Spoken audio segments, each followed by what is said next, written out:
এটা হচ্ছে আমার ক্যাম্পাস, আমার অনার্স মাস্টার্স ক্যাম্পাস। এটা হচ্ছে বাংলাদেশের প্রাচীন কলেজ, ঢাকা কলেজ মাঠ। এই মুহূর্তে ঢাকা কলেজের মাঠে আছি এবং আমরা প্রতি বছর রমজানে আমাদের ব্যাচমেটরা এভাবে ইফতার করি ঢাকা কলেজের মাঠে। ওকে, প্রতি বছর ইনশাল্লাহ এটা সামনের দিকেও কন্টিনিউ করব, আশা আছে। আর মজার ব্যাপার হচ্ছে এই দেখেন এখানে আমরা বসছি। ওকে, তো এই মাঠে প্রতি বছরই ইফতারের সময় বা রমজানের সময় যেটা খেয়াল করি, দেখেন উজু সামনে একটা ব্যাচ, তারপরে আরও ব্যাচ, পাশাপাশি অনেকগুলো কিন্তু ইফতারের এভাবে আয়োজন চলতেছে। তো এটা হচ্ছে ঢাকা কলেজের প্রাক্তন স্টুডেন্টরা, যারা অনেক আগে লেখাপড়া করে এখন চাকরি বাকরি বা ব্যবসার সূত্রে অনেক দূর দূরান্তে অবস্থান করে, কিন্তু প্রতি বছর প্রাণের টানে এই ক্যাম্পাসের মাঠে চলে আসে।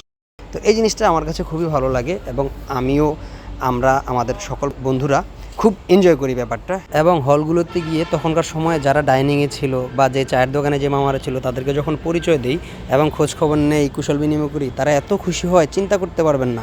অনেক খুশি হয়, যেটা তাদের চেহারায় ফুটে ওঠে।